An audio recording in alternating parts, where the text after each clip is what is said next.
nshimira abayobozi ko bahisemo ko ari jewe mvuga ijambo ry'Imana kuri uyu munsi dimanche ya mbere y'ukwezi kwa mbere 2025. Nabishimiye cyane, nabishimiye Imana cyane. Nichaye ndiyumvira nikumbi na mimi Mungu ananijua pamoja na wengine. Amen. Bwana sifiwe sana. Amen.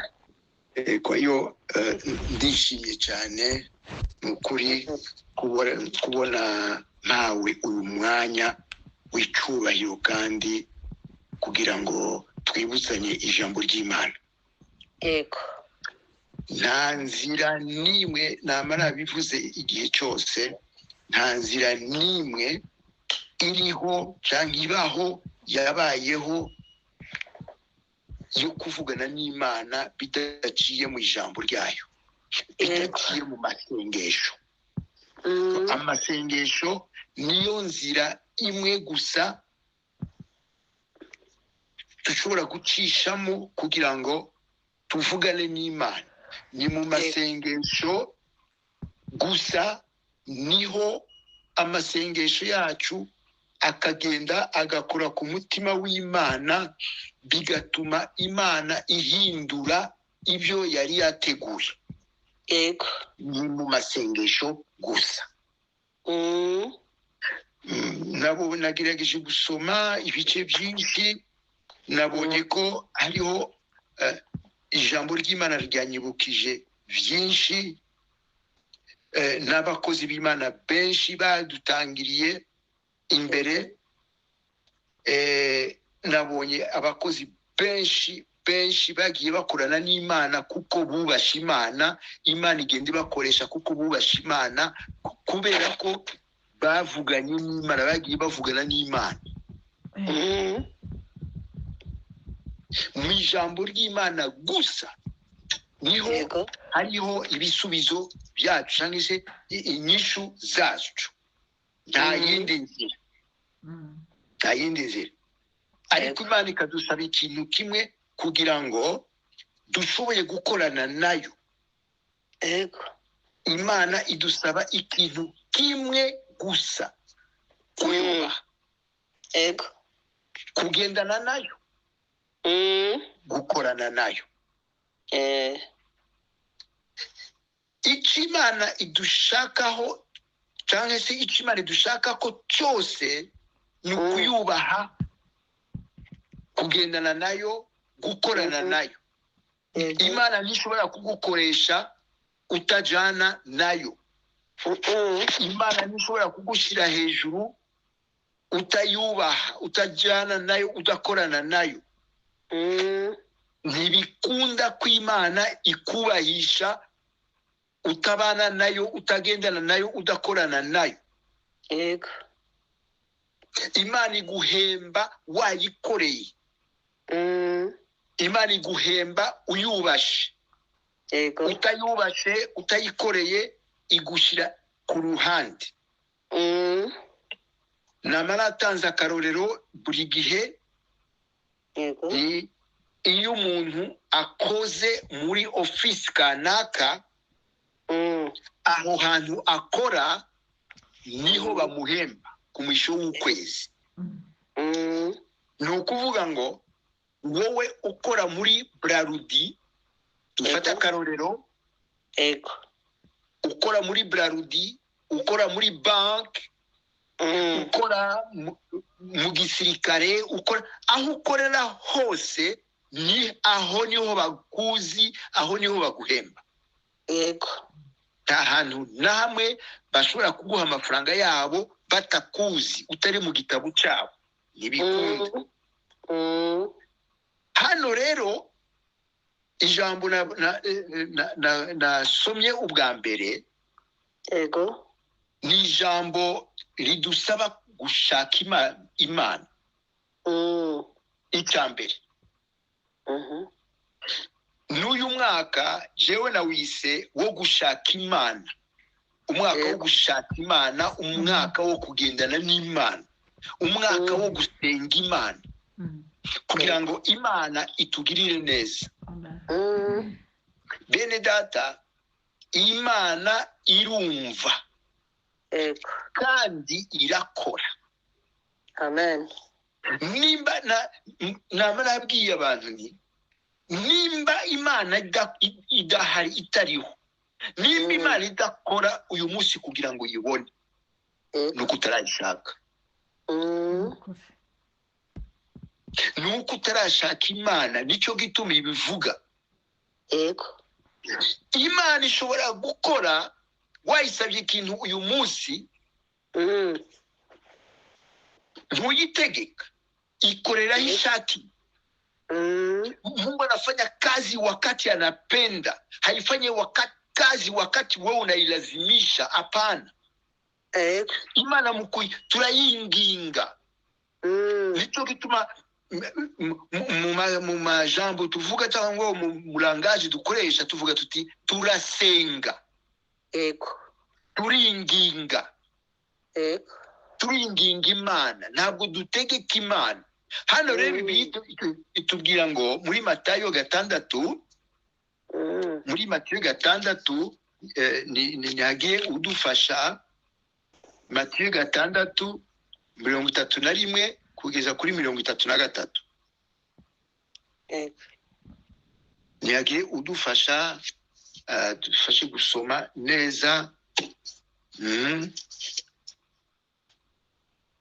Pastor Eric ntawe uhari. Matayo 6:33 31 ugeze kuri 33. Matayo 6:31 tugeze kuri 33. Yego. Nuko timukiganyire mugira ngo tuzarya iki, cyangwa ngo tuzanywa iki, cyangwa ngo tuzambara iki, kuko ibyo byose abapagani babishaka, kandi so mu ijuru azi ko mubikwiriye byose. Ahubwo mubanze mushake ubwami bw'Imana no gukiranuka kwayo, nibwo ibyo byose muzabyongererwa. Amen. Amen. Amen. Nibyo jambo nashaka. Biblia inasema tusisumbukie hayo. Tuanze tutafute kwanza haki ya Mungu na ufalme wake. Ngo tuanze dushaka ubwami bw'Imana. Yego. Ubwami bw'Imana. Amen. Na haki yake. Amen. Tukikuwa wenye haki mbele za Mungu. Tukikuwa wenye haki mbele ya Mungu, tunaonekana watakatifu mbele ya Mungu. Lazima chochote tutamuomba Mungu atatupatia.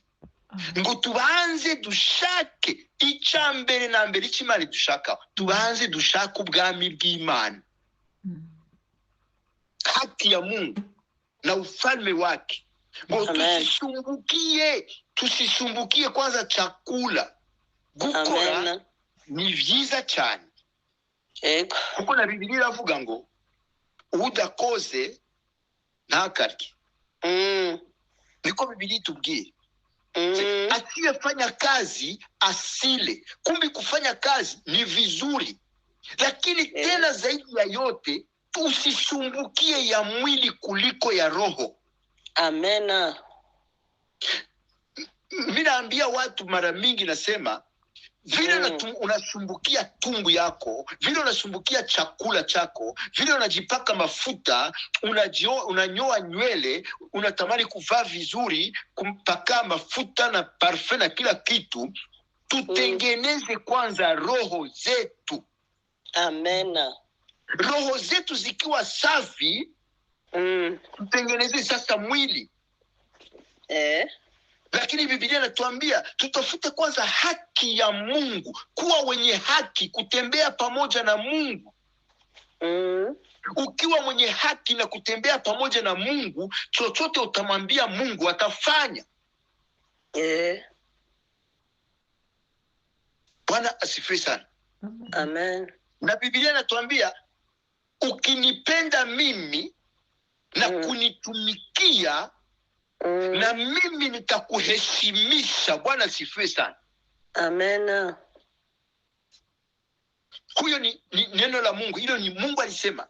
Ukinipenda mimi, kumpenda yeye Mungu na kumtumikia yeye, na yeye atakuheshimisha, atakuinua, atakubariki. Lazima akuinue, akuheshimishe, kwa sababu unamtumikia, unafanya kazi yake. Ni ile neno nilisema pale penye utatumika, pale utafanya kazi, ni pale utalipwa. Hauwezi kuja kufanya kazi kwangu alafu ulipwe na Tade au na Emmanuel au na mtu mwingine. Haiwezekani. Pale penye utafanya kazi, ni hapo watakulipa. Ukimtumikia shetani, siku moja utakuwa na malipo. Bwana tusaidie sana. Amen. Ukimtumikia shetani, ni yeye atakulipa siku ya mwisho. Lakini ukimtumikia Mungu, lazima utaona mkono wake wakati wowote. Amen. Amen. Unaweza usione mabadiliko leo, lakini kesho ukaona mabadiliko.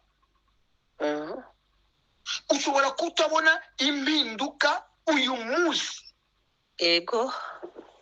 impinduka ivuye ku Mana, au mafanikio kutoka kwa Mungu, imigisha ivuye ku Mana, ushobora kutayibona uyu munsi.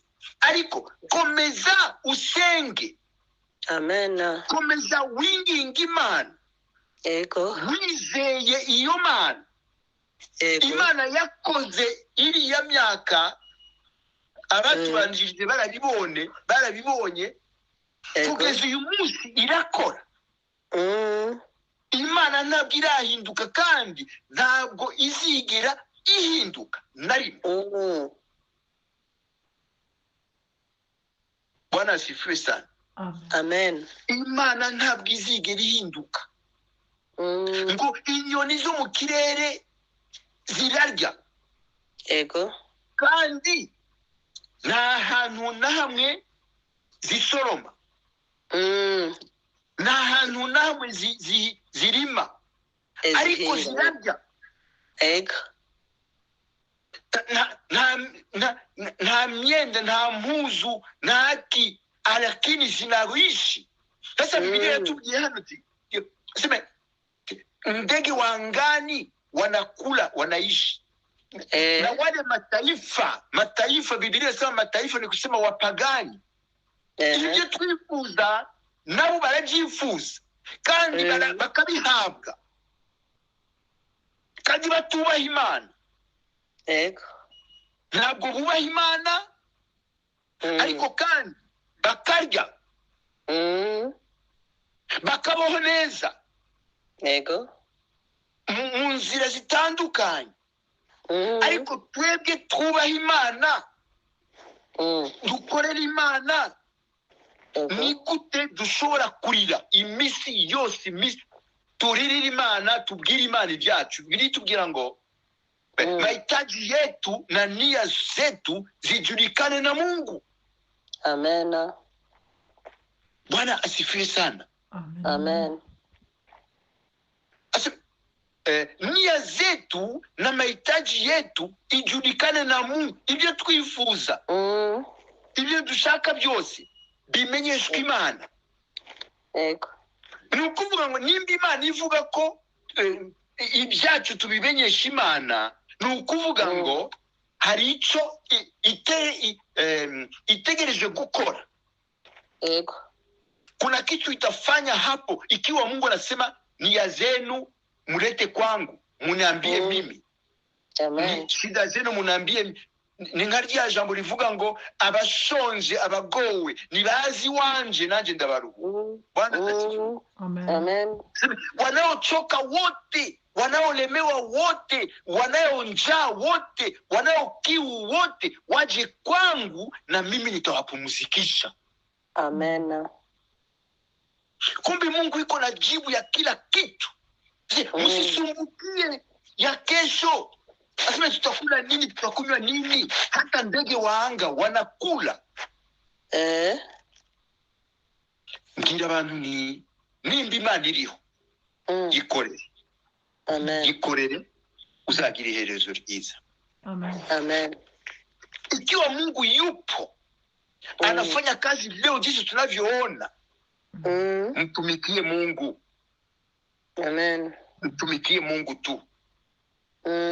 Na ikiwa haiko, basi ukoo wako, watoto wako, ndugu zako, marafiki watakusema vile, sema fulani alikuwa mtu mzuri.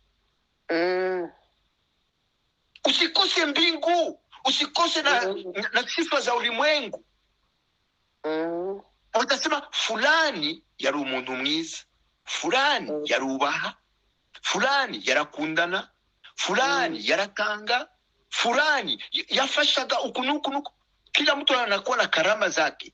Katika hizo karama zako watasema fulani alikuwa hivi, alikuwa hivi, alikuwa hivi. Na ikiwa alikuwa anampenda Mungu, watasema fulani alikuwa mtumishi wa Mungu, alikuwa mnyenyekevu, alikuwa anamwamini Mungu, alitembea pamoja na Mungu. Muko tuvuga abandi bakozi b'Imana, ba Paulo, ba Marko, ba Mathieu n'abandi. N'uyu munsi n'abandi tuvuga, turabavuga neza, abakoze neza turabavuga, tunawasema. Kwa sababu ya nini? Kwa sababu walitembea pamoja na Mungu katika haki na kweli. Hii kazi tuko tunaifanya leo, sisi hatuko wa kwanza kuifanya. Hatuko wa kwanza. Hari abantu banjirije muri ya myaka tutariho, tugifite imyaka 3 2 tutaravuka, balikuwa. Yesu alianza peke yake, akaita Mathieu, akaita Mark, akaita Jean, akaita Luc, akaita leo ni mamiliari ya watu. Amen. Sasa na wewe usichoke. Ikiwa wale hawakuweza kuchoka na tukaona mafanikio leo, usichoke. Komeza usenge Imana. Amen. Komeza usenge Imana. Amen. Imana ukorera umunsi umwe izakubera umugisha. Amen. Izakubera igisubizo. Usivunjike moyo. Usivunjike moyo. Tunaona Yesu, wakati mmoja Yesu alikuwa na wanafunzi wake, akawaambia, Matthieu 26:37 mpaka 45, tusome pale. Mathayo 26, Mathayo 26, tunakwenda ku 37 mpaka 15. Tunasoma mstari mingi kidogo ili tuweze kukumbuka. Hivi tunakumbushana, tuributsanya. Ijambo ry'Imana ririho kugira ngo twibutsanye, kugira ngo tuzarangize urugendo neza. Turi mu rugendo, turi mu ntambara. Iyi ni intambara yo mu mwuka, ni intambara kandi yo mu mubiri turimo hano. Ni karibu. Umanyatabaza 26 no ku murongo 37 na 7 kugeza kuri 25. Tusome 26 no kuri 37 tugeze kuri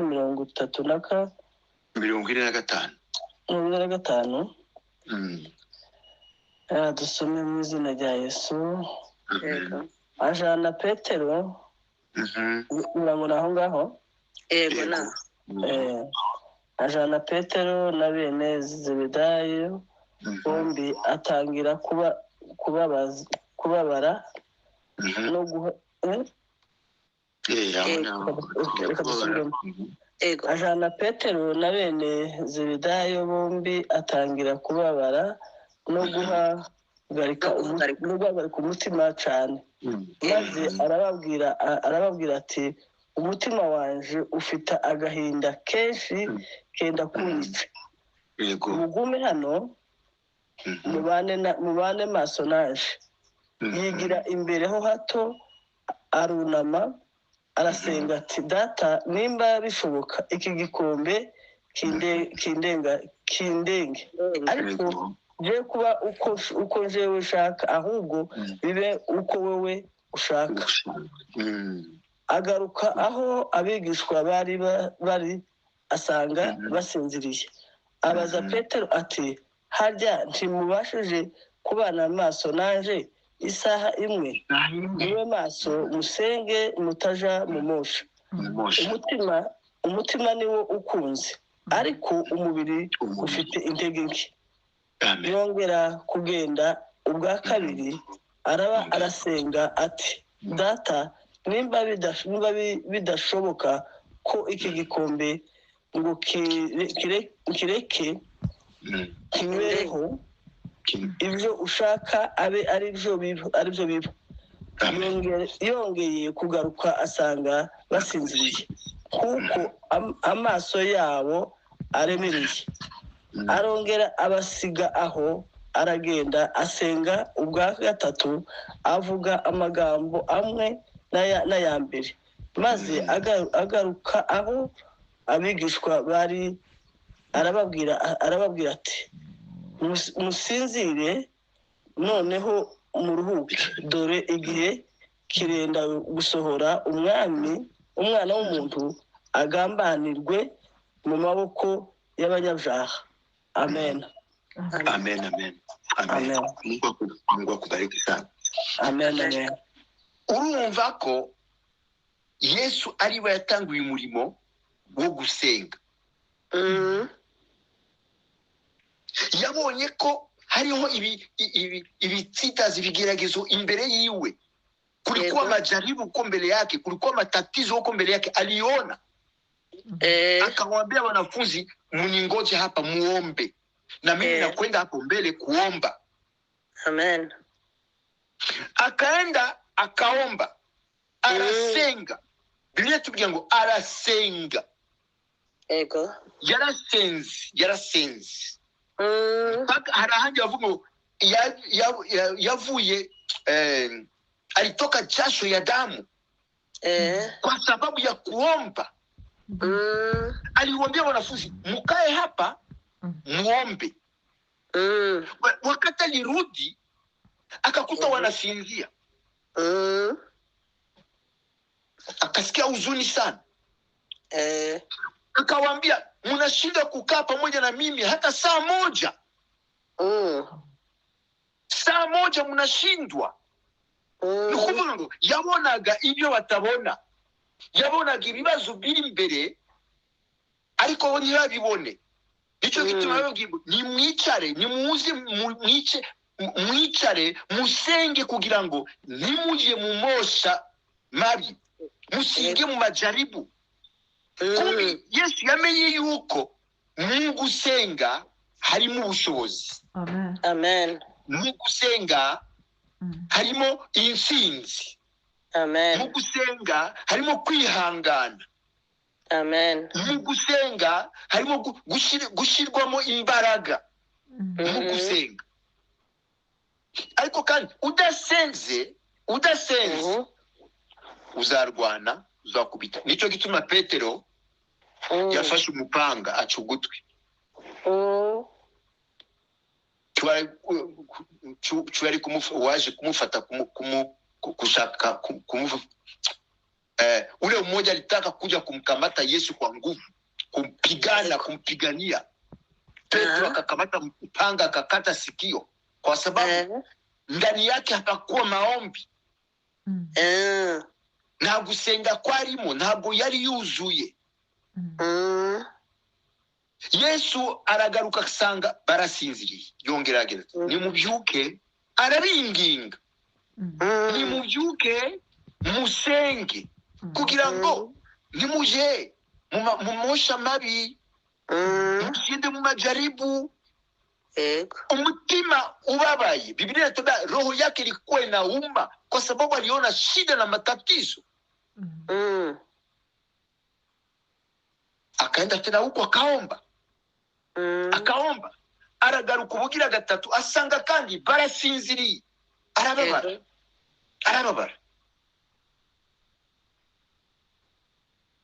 Arambwira arababwira nimubyuke musenge kugira ngo ntimuje musijaribiwe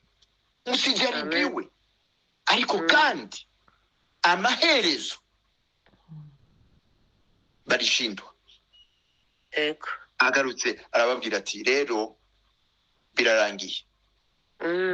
Birarangiye, umwana w'umuntu agiye kasi sinzi uko nabivuge, agiye gutangwa, agiye gupfa. Ego. Ariko Yesu je navuga ko we yari yuzuye. Yari yuzuye kuko yabonaga ibibazo ukuntu biza, yarabibonaga, abandi ntabwo babibonaga. Ego. Rero gusenga harimo imbaraga, gusenga harimo ubushobozi. Usenze urahumuka amaso. Niho hahandi umuntu akugirira nabi ukamubabarira. Ego. Ukabona ko kubabarira hariho umuti. Bibiliya itubwira ngo udahariye, utababariye uwundi mucuti wawe, nawe ntabwo uzababarira. Ego. Ibyo rero ubibona gute? Ubibona wasenze. Umuntu aragutuka ukamubona nk'iki, nka zero, kubera ko wasenze. Umuntu umwe rero yavuze ngo bateri ibiri charge. Ego. Bateri ibiri charge. Bateri ya telefone ituzuye irazima. Ariko yuzuye ni kidogo tu igahamagara, kidogo tu igahamagara. Rero twebwe natwe tudasenze biba nka bateri iba iri decharge. Ego. Akaza kose urakabona, karagukomeretsa, karagutitaza. Kitu kidogo tutsema wewe fulana amenikwaza, fulana amenikwaza. Kubera iki? Ntabwo yuzuye. Petero bateri yiwe yari imaze kuba decharge, nta muriro warimo. Nicyo gituma wa musirikare, wa mugabo yafashe umupanga. Nicyo gituma Petero yafashe umupanga aca ugutwi kuriya mugabo. Nuko yari yabonye ko nuko umuriro muri we, umwuka mvuge gutyo, kuvumilia hakukuwa ndani yake. Ego. Hakukuwa ndani yake sababu hapakuwa maombi ndani yake. Kumbi dusenze dukurikije iri jambo rya Yesu yabwira abigishwa biwe, abanafunzi biwe, natwe tubikurikije tuzagira amahirwe, tuzihanganira. Wenye wako wanatuwia leo, wenye wako wanatutesa leo, wenye wanatusumbua leo, wenye wanataka haki yetu na haiko ya kwao, wale wote wale tutaona kweli, lakini Mungu siku moja atalipisha kisasi. Usifikiri kama itaishia pale, haitaishia pale. Haitaishia pale.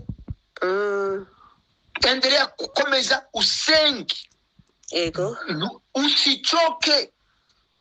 Uombe, usichoke. Tunaona Esther, ule mtoto mwanamke Esther, hangefanya maombi na wajakazi wake, ukoo wao wote wangekufa. Taifa lake lote wangekufa. Ego. Bose bari gupfa. Ariko Imana yamuhishuriye ubwenge, abwira abiwabo bose, ni mugende mubwira abiwacu bose, bose n'inshoreke zose, namwe mwese mwisonzeshe ku bwanje. Ego. Maze iminsi ntaja imbere y'umwana.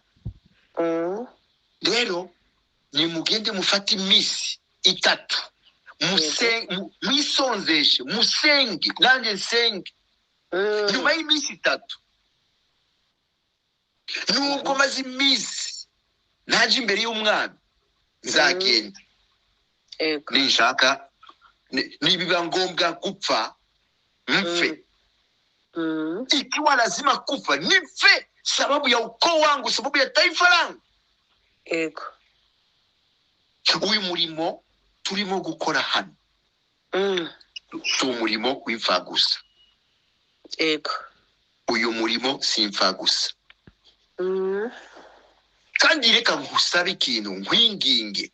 Isiwe kuomba tunakutana hapa tu kumtandao.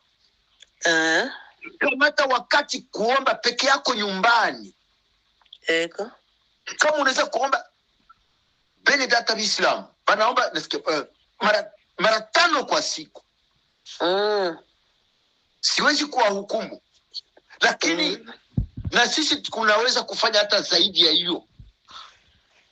Uri ku kazi urashobora kuvugana n'Imana. Uri mu modoka ushobora kuvugana n'Imana ukamubwira icyifuzo cyawe. Ni yeye alisema nia zenu na mawazo yenu ijulikane na mimi. Amen. Ibyifuzo byacu tubibwira Imana. Si hapa tu kumtandao, hapana. Si hapa tu. Saa gusa kuri uyu musozi. No mu rugo uri ku mezi wawe, uri mu modoka, uri ku kazi, uko nafanya mekanike, uko naandika, uko nasaidia hii, uvugane n'Imana, kugira ubucuti n'Imana. Ego. Ugize ubucuti n'Imana wowe wenyine personnellement, niho Imana itaangalia sema kweli kule fulani ule mtoto ni rafiki yangu. Ego. Ni rafiki yangu. Na Mungu akichunguza naona wewe ni rafiki yake, hautamuomba kitu akunyime, haiwezekani. Ego. Biblia inasema mtoto hawezi kumuomba baba mkate akampa nyoka. Haiwezekani. Haiwezekani. Kumbi imbere yo guhura kugira ngo dufatanye dusenga Imana, tubwire Imana ibyacu, tujye dufata n'umwanya iwacu mu rugo iminota 15, iminota 30, iminota 10, uvugane n'Imana. Ubucuti bwawe n'Imana ububagarire. Ego. Kugira ngo ibyawe bijye bikora ku mutima w'Imana, Imana yibuke. Esther aje imbere y'Imana arasenga iminsi 3. Ego. Aje imbere y'umwami. Umwami akimubona. Umwami akimubona ubwenge buratakara. Ataramubwira ikintu na kimwe. Ataramubwira ikintu na kimwe, ataramubwira ijambo na rimwe. Amutunga ya nkoni yiwe y'izahabu. Cyari kizira umuntu uwo ari we wese kuja imbere iyo nkuru murayizi. Ego. Ariko yarihebye. Yarihebye. Icyambere akora amasengesho iminsi 3. Ikindi ariheba aje imbere y'umwami aravuga ati nimba ari ugupfa mpfe. Nimba Esteri yishuwe n'Imana, Imana iramusubiza. Twebwe yishuwe n'umwami, twebwe Imana ntiyadusubiza. Imana yadusubiza pe. Ego. Nimuze rero tujye hafi y'Imana, tujye tuyibwira ibyacu. Nimba bishoboka uzajya ufata amasengesho yawe wenyine iminsi 2-3 utabwirijwe n'umuntu n'umwe, gushaka ubucuti bwawe n'Imana kugira ngo Imana idusubize. Mungu awe jibu kwetu. Mungu awe jibu. Haiwezekani wende mbele ya Mungu utoke vile ulienda, haiwezekani. Kama Mungu hata kuwa jibu kwako leo, Mungu atakuwa jibu kwako kesho. Amen. Usivunjike moyo. Usivunjike moyo. Kama hata kuwa jibu kwako leo, atakuwa jibu kwako kesho. Endelea kukaa mbele zake na matumaini.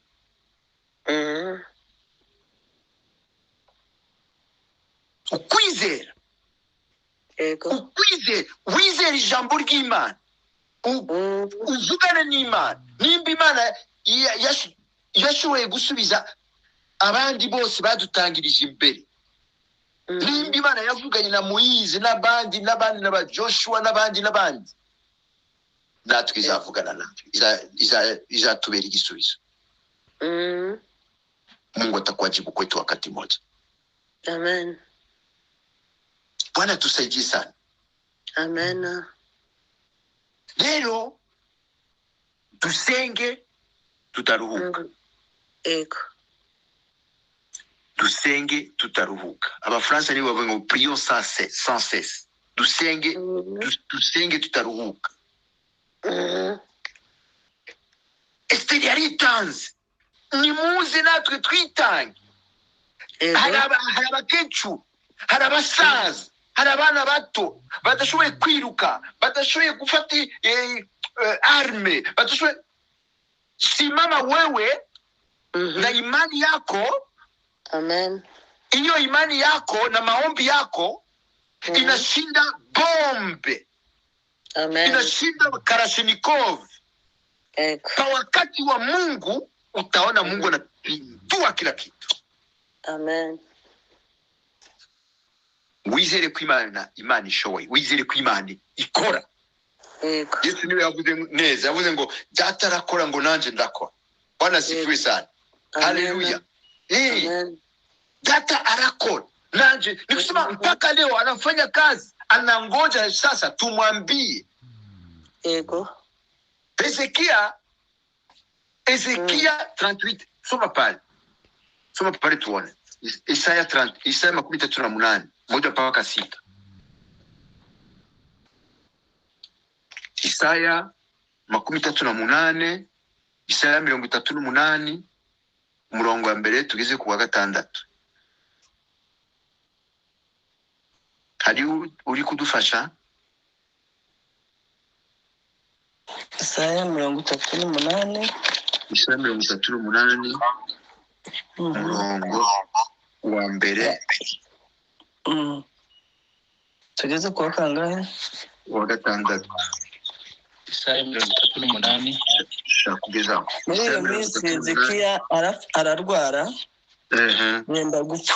Bukeye umuhanuzi Yesaya mwene Amosi aramusanga, aramubwira ati Uwiteka aravuze ngo tegeka iby'inzu yawe kuko utazakira, ahubwo ugiye gutanga.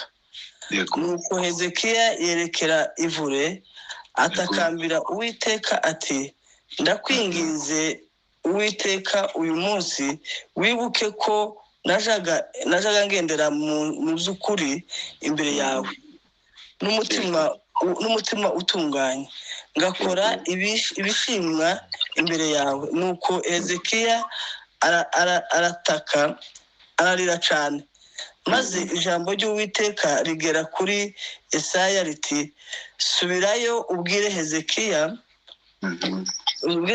uti Uwiteka Imana ya sogokuruza Dawidi iravuze iti numvise gusenga kwawe, mbona n'amarira yawe, kubaho kwawe nozongeraho indi myaka 15, kandi nzagukizanya n'uyu murwa bakize umwami wa Ashuri nzawurinda. Amen. Amen. Amen. Amen. Amen. Cyane. Amen. Uyu mukozi w'Imana Hezekiya, Bibiliya itubwira ngo yararwaye. Ego. Hari abandi bavuga ko yari yarwaye kanseri, ikibyimba nticyakiraga. Imana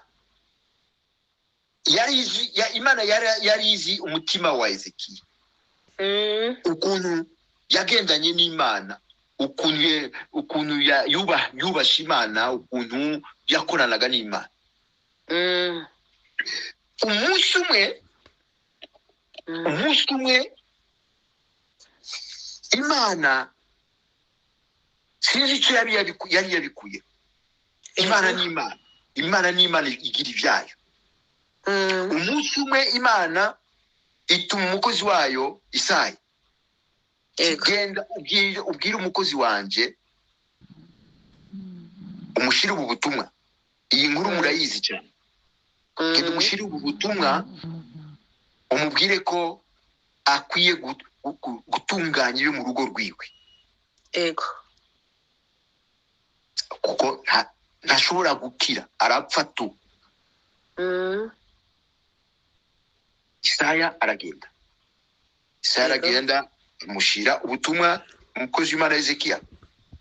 Agezeyo amuha ubutumwa, arayimubwira. Jewe njavuga ni Hezekiya ntabwo yagararije Imana. Yaragumutse kubera ko yarazi ko ari umunyakuri, yagendanye n'Imana, agumukira Imana. Akajigumua kabisa, akasema mimi Mungu Baba, nimesikia ujumbe lakini sikubaliane na ujumbe. Akapiga magoti chini, akakataa. Biblia inatokea akageukia pembe ya nyumba, nguzo ya nyumba. Akalia, ararira abwira Imana, yibutsa Imana. Kandi tuzi ko Imana itibagira. Imana ni Imana, ntabwo yibagira. Ariko yibutsa Imana ukuntu yagendanye nayo, ukuntu yayubashe, ukuntu atamaramaje Imana, hakufezesha Mungu. Biblia inatuambia alitembea na Mungu katika haki na kweli, alimuheshimu. Akalia, akamwambia Mungu, akamkumbusha Mungu. Biblia itubwira ngo Imana yumva amasengesho ya Hezekiya. Amen. Ibona amarira yayo. Amen. Ibona amarira yiwe. Icyo nshatse kuvuga aho ni igiki? Nimba warasenze, ongera usenge. Amen. Nimba warasenze imyaka 30, nimba warasenze imyaka 10, nimba warasenze imyaka 15, nimba warasenze imyaka 3, ongera usenge. Haujamaliza safari. Tungali katika vita, tungali katika mapambano. Hatujamaliza safari. Safari ni ndefu, tena ni ngumu. Tunachai mu ntambara. Bwana sifiwe sana. Amen. Tunachari mu ntambara, ntabwo turarangiza urugendo. Hatujafika hata katikati.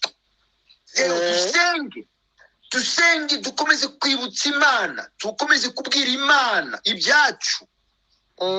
Tuyereke ukuntu tuyubashe, tuyereke ukuntu twayubashe, tuyereke ukuntu twagendanye nayo. Basokuru bacu, wazee wetu wakale jinsi walitembea pamoja na yeye katika haki na kweli.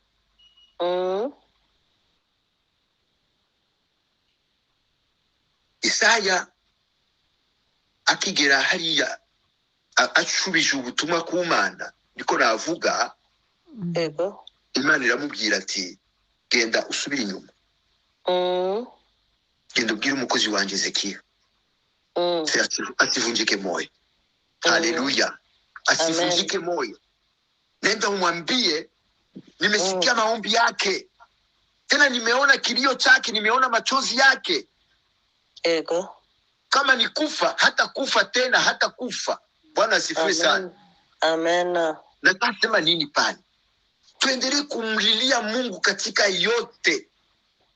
Tumlilie Mungu, tumuonyeshe jinsi gani tulitembea pamoja na yeye. Tumuonyeshe jinsi gani, tumuonyeshe Mungu jinsi gani tuko na yeye hata siku ya leo. Mungu atafungua mlango. Unafikiri kama mlango utafungukia hapa a gauche, lakini mlango unaweza fungukia a droite. Pale penye huwazie weye, ni pale Mungu anaweza kufungua mlango. Tuendelee kumtegemea Mungu katika yote. Tuendelee kumheshimu Mungu katika yote. Amen. Tutembee pamoja na Mungu. Amen. Hezekia Mungu akamuongeza miaka ya kuishi 15. Amen. Kwa sababu ya nini? Alimkumbusha Mungu. Alimkumbusha Mungu kama alitembea pamoja naye katika haki na kweli. Akamwambia Mungu, kumbuka mimi nilikuheshimu. Kumbuka nilitembea pamoja na wewe. Kumbuka sikufanya dhambi mbele zako. Kumbuka sikuiba, sikuua, sikuzini, sikufanya hivi. Mungu akaguswa. Bwana sifiwe sana. Amen. Mungu akaguswa na maneno ya Hezekia. Akamwambia Isaya, nenda haraka mwambie mtumishi wangu hata kufa tena. Nitamuongeza miaka 15 ya kuishi. Bwana sifiwe sana. Amen. Hezekia kaongezwa miaka 15 ya kuishi. Amen. Amen. Amen. Amen. Kuna neno hapa nimekumbuka nasema Isaya 43 mstari mmoja tu 26. Mstari 43 Isaya. Soma pale mara moja. Tunakwenda kumaliza.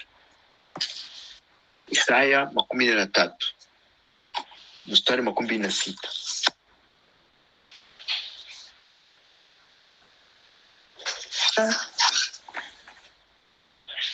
Isaya 13.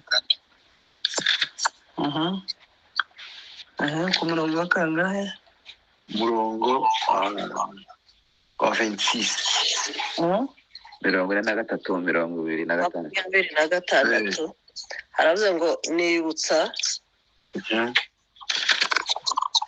tuburane. Shinga urubanza rwawe kugira ngo utsindishirizwe. Ego. Niyo tu. Pale tu. Ni pale tu. Soma sasa na 62 mstari wa 6. Mstari wa 6 na wa 7.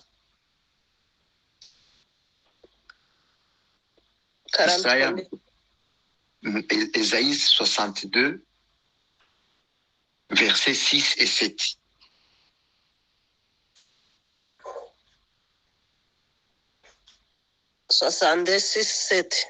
Ndio. Ego, yewe Yerusalemu, shiza abarinzi ku nkike zawe, ntibazaceceka ku manywa na nijoro. Yewe abibutsa Uwiteka, ntimugatuze. Seti, kandi ntimukamuhwemere kugeza ubwo azakomeza Yerusalemu akahahindura ishimwe n'isi. Amen. Amen. Amen. Mungu akubariki sana. Amen. Amen. 43 inasema shinga urubanza rwawe. Ego. Kinasema ni tena pale shinga urubanza rwawe ngoja nione hapa. Tuhojiane. Biblia inasema tuhojiane. Tubishane mimi na wewe. Unistaki. Au leta habari zako kwangu, tuhojiane mimi na wewe. Ego. Yani ubishane na Mungu, umuonyeshe kama ulikuwa mwenye haki. Sasa Mungu amekuonea. Ikiwa ulikuwa mwenye haki, bishana na Mungu, muonyeshe. Kazi yetu kubidi kufanya nini? Ni kuomba. Amen. Tuombe. Tuendelee kuomba. Tubishane na Mungu, mwambie Mungu, mimi haki yangu ni nini? Kizamba watu wanakufa ovyo, ngambo na ngambo. Haki yangu ni hii. Saidia hao watu wanakufa. Ni wewe unaweza, tumwambie Mungu. Ni wewe unaweza tu, mimi siwezi. Bishana na Mungu. Kama hautabishana na Mungu, anza sasa. Ego. Anza leo, bishana naye, muonyeshe shida, muonyeshe matatizo. Ndio ulishamuonyesha, inawezekana ulishamuonyesha siku nyingi. Usichoke, endelea kumuonyesha.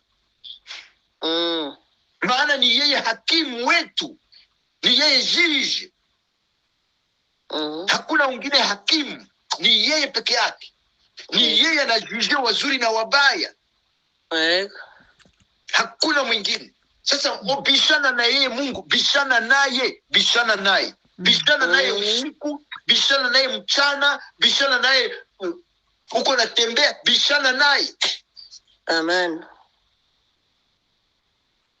Lazima ikiwa Mungu anasema bishana na mimi, sasa bishana naye. Mwambie Bwana, hiki kitu naomba ufanye hivi.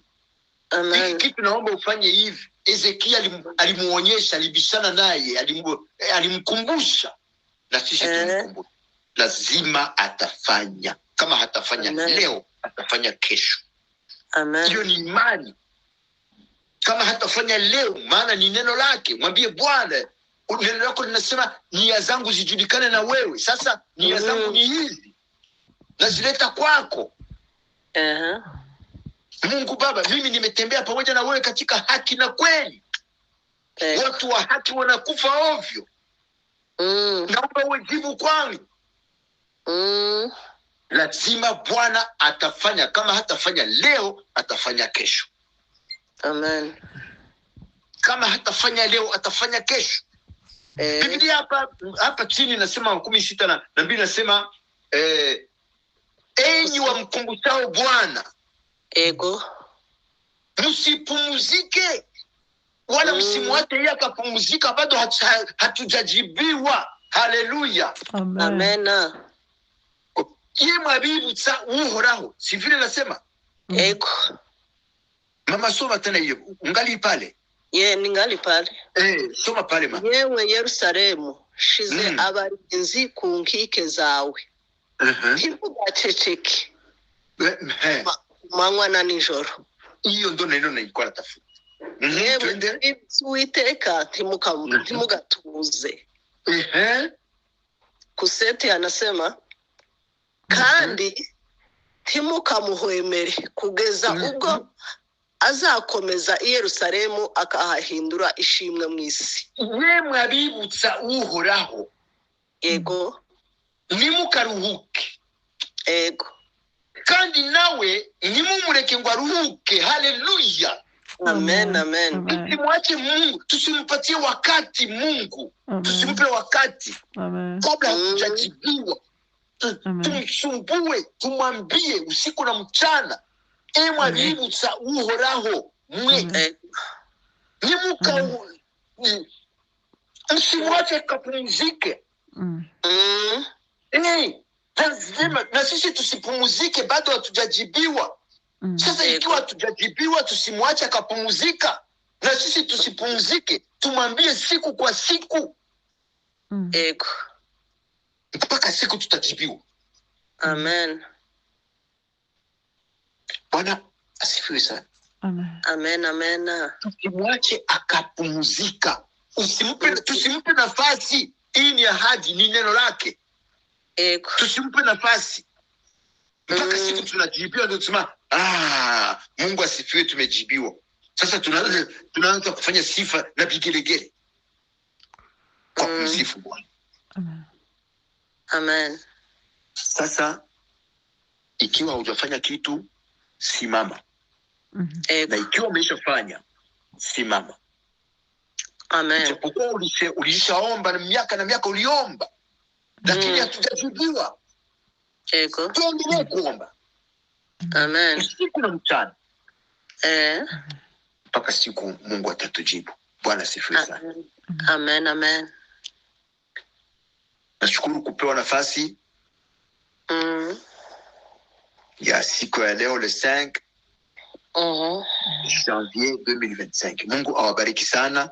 Na hili neno tumesikia. Mungu awabariki kabisa. Uendelee kulichambua ndani yako ili Mungu aendelee kuwajibu katika mahitaji yetu yote. Mungu Baba awabariki katika yote. Amen. Amen. Maana turagushimbaye.